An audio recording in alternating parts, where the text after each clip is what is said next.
Oroonoko's tale is told from the perspective of a female narrator, possibly Afra Ben herself.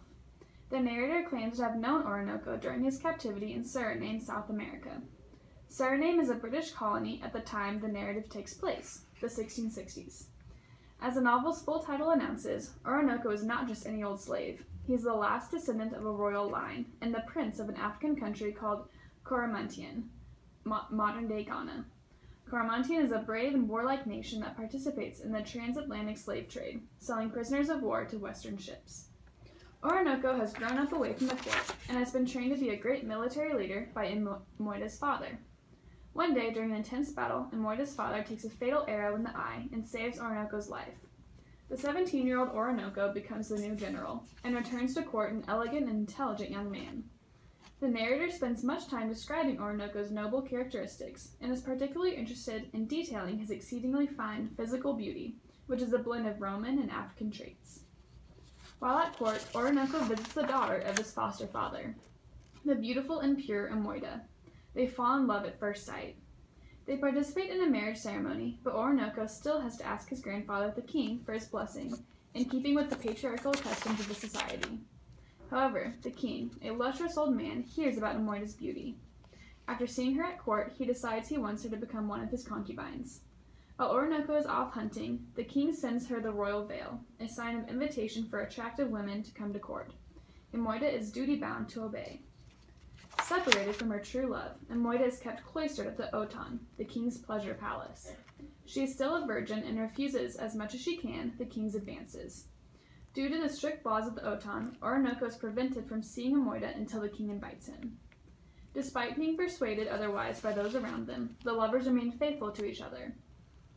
Oroonoko confirms Imoida's longing to return to him from Onahal, one of the king's old wives, and by exchanging secret glances with Imoida when visiting the Oton.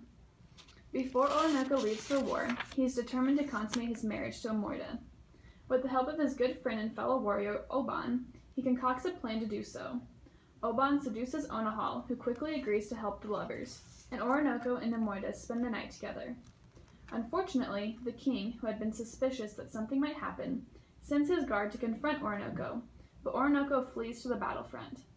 As punishment for her perfidy, the king sells Imoida into slavery, an ignoble punishment, but he tells Oroonoko he has executed her. Upon hearing this, Oroonoko gives up his will to live and fight, and he abandons his troops, retiring to his tent. When they are about to lose, however, Oroonoko rouses himself from his lovesick stupor and leads his army to victory. An English sea captain comes to Coromantien, and Oroonoko receives him as a royal guest. The captain double-crosses Oroonoko, however, inviting him on board his ship and then kidnapping him, along with 100 of Oroonoko's attendants.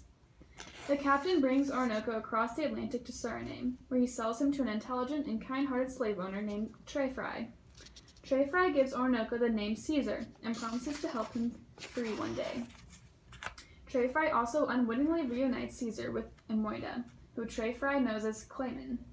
Together at last, though, in undesirable circumstances, Caesar and Clayman conceive a child and spend their days mingling with the white nobility, who immediately accept the couple because they are noble, virtuous, and beautiful. As Imoida's pregnancy develops, Caesar becomes increasingly restless and wants to take his new family back home. Though he esteems some white people, like Trefry and the narrator, he is also rightly suspicious of the lengthy delay regarding his release. He feels that he will once again be tricked, and his family will remain in slavery. Indeed, this is exactly the plan of Deputy Governor Byam, who is part of the colonial government in Suriname and intends to keep Caesar a slave.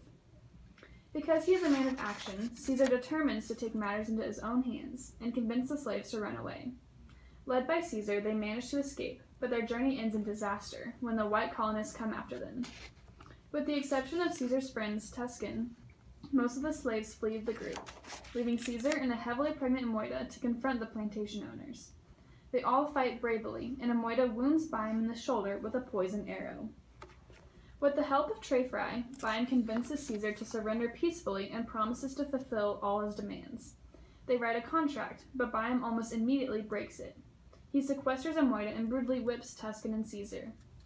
Now that he is fully awakened to Byam's treachery, Caesar vows revenge. He murders Imoida and their child, with Imoida's permission and blessing, to save them from prolonged suffering. Caesar then fails to enact his revenge against Biam, however, when he succumbs to a debilitating grief beside his wife's corpse. When the colonists come looking for Caesar, he is rescued against his will by his friends. Sick and dying, he tells them of his plan to kill Biam. They try to encourage him to abandon this idea and focus on recovery. One day, the ruthless Irishman Bannister kidnaps Caesar at Biam's behest. Caesar is again tied to the stake, where he is slowly dismembered, dying without making a sound. The end.